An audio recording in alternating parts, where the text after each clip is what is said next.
And, maybe it's not worth it. Maybe it's not worth it, folks. Maybe it isn't.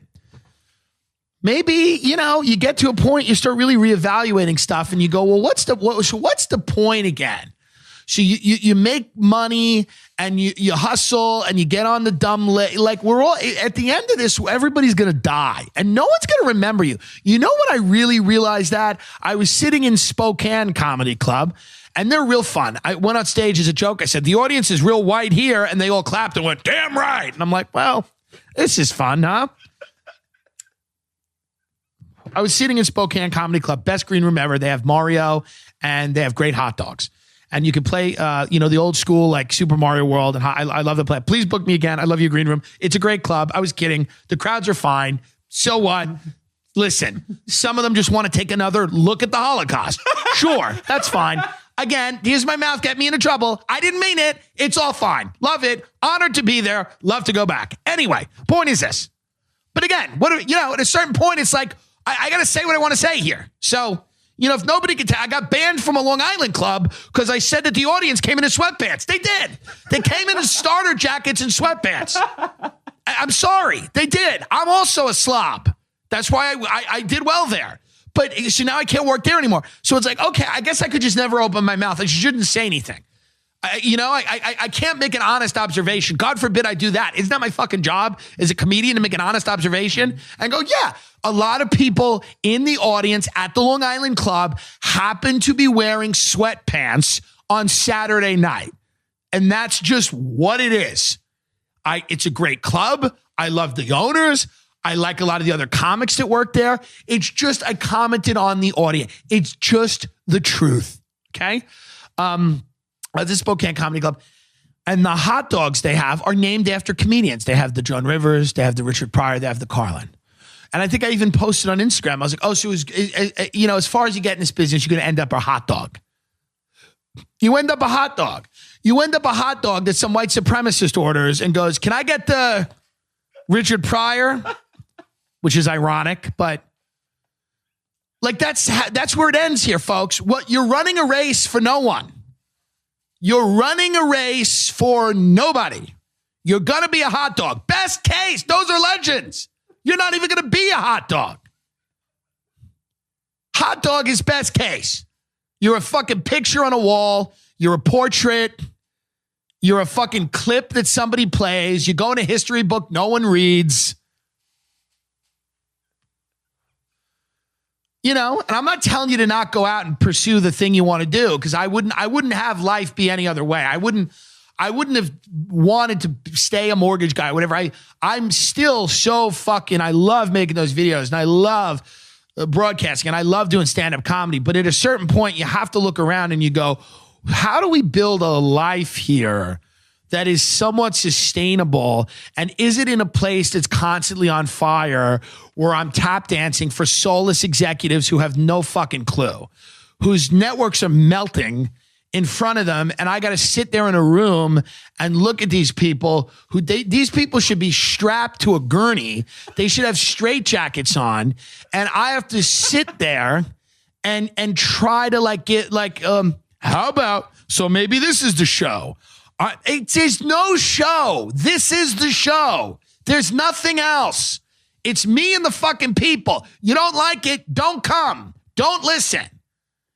The only thing that's going to happen is if we put 20 cameras on me and give me a budget, it's just going to be some fucking 26-year-old that's like, I don't know. I think some of the things you said, we need to just kind of, it just is what it is. It's not, it's nobody gives a fuck. They're not letting me make an Ozark. It's not going to be Game of Thrones with Tim Dillon. It's just not. Unless next week it is, in which we'll delete this episode. You know how it works. Don't come at me. What about your integrity? People are like, oh, your integrity is clearly for sale. It's like, it's capitalism, dummy.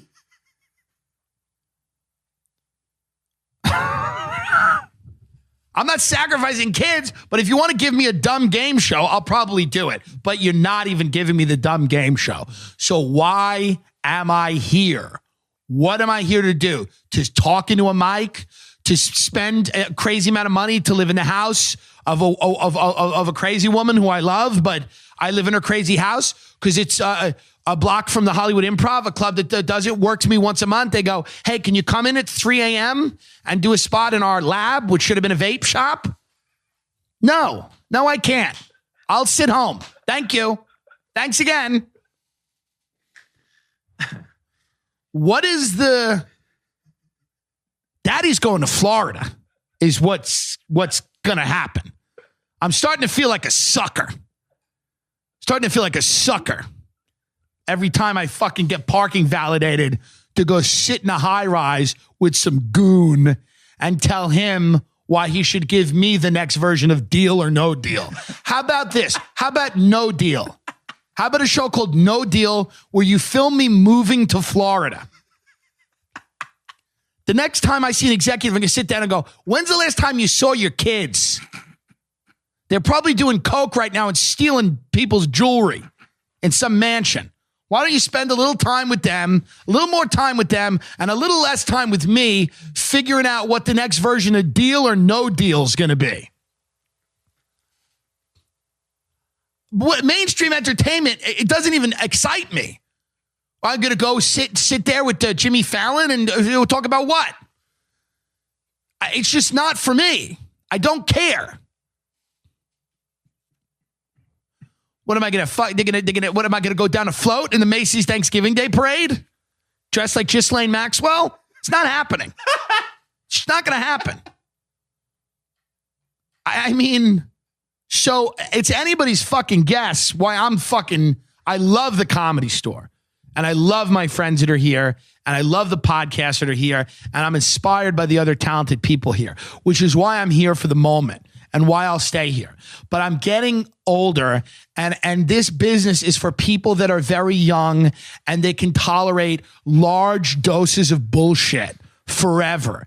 And I don't know how long I can tolerate all of that horse shit for. And it's not just this business, it's any business. It's anybody out there that's trying to fucking claw their way to the next level of something. Is eventually you have to decide, what the fuck is the point? What is the point? What is the money worth? What is the money worth? The only thing I value is freedom. I'm free to do what I want. If I was making a shitload of money, but I had to get up early every day and go do some bullshit I hated, would that be worth it? Probably not. It depends on how much money it is. But you look back and you go, what the fuck was the point? What was the point of all this? And that's what got me. And that's what I've been thinking about in the last 24 hours. I've been thinking about like starting a militia. And I'm not hating on the Hollywood Improv. Don't use me. It's okay. It is what it is. But it's just funny. I live around the block and pay all this fucking money. It's like, and I'm also close to the store, which is great.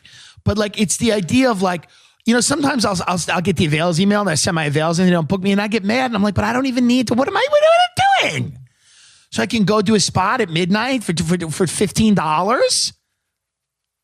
For some confused tourists that came to LA? Enough already. If you need, go get a potato and put a Marlboro Light in its mouth and watch that and then press play on your phone.